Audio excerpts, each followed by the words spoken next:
When we think about Doctor Who, even if you're not a fan, some of the core villains are instantly recognizable. The Daleks, Cybermen, and of course, the Master. Then there are the big hitters like the Weeping Angels and maybe even the Silence iconic foes that don't need much introduction. Beyond these top-tier villains, Doctor Who has plenty of recurring B-grade foes. Zygons, Sontarans, Ice Warriors, and so on.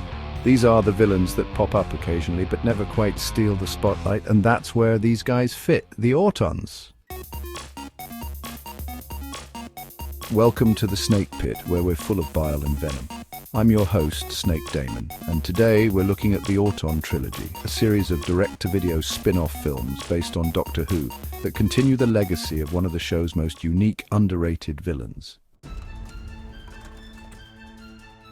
The Auton Trilogy, made by the independent BBV company, consists of 3 films: Auton, 1997, Auton 2, Sentinel, 1998, and Auton 3, Awakening, 1999. These films act as sequels to 2 of the Third Doctor's most iconic serials: Spearhead from Space and Terror of the Autons, which introduced the Autons as terrifying, mannequin-like creatures controlled by the Nestene consciousness. For those familiar with the classic Doctor Who villains, the Autons are a solid choice to expand upon. They're unique in that their menace comes from something so everyday, something as harmless as a mannequin, a shop window display, or even a flower pot can suddenly become deadly. And that's exactly where the Auton Trilogy shines. It takes a beloved Doctor Who villain and explores them in a darker, grittier, and more suspenseful way than what was done in the original show. The first film, Auton, begins when a Nestene energy unit is accidentally reactivated at a unit facility, setting off a chain of events that leads to a global plot for domination. As the story progresses, the Autons infiltrate various locations with units struggling to stop them. The films lean into suspense and mystery, using the creepy nature of the Autons objects that can become killers at a moment as a central theme.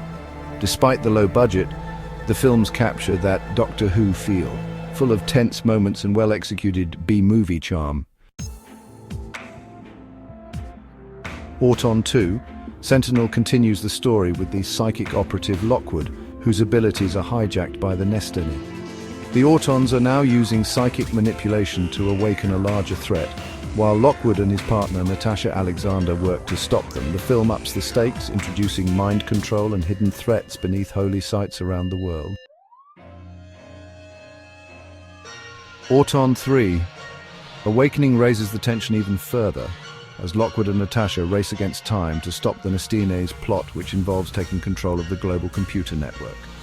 The Autons are now more dangerous than ever, and the final battle results in a tragic sacrifice by Lockwood to stop the invasion. Despite their limited budget, the Auton films managed to bring a strong sense of atmosphere. The low-tech CGI doesn't detract from the creeping terror of these villains, and there's a certain charm in how the films embrace their B-movie nature. The acting, while not top-tier, adds to the fun, with Michael Wade as the smug antagonist and the dynamic between the main cast adding some depth to the story. The Autons, being the first Doctor Who villains to appear in colour, have always had a unique place in the series. They're like the Weeping Angels, monsters that hide in plain sight, which makes them all the more terrifying. It's a brilliant concept that could have been explored even further. And I've always thought the Autons deserved their own mini-series, one that focused more on the suspense and horror of their presence. Imagine a slow-burn series where every mundane object could turn deadly.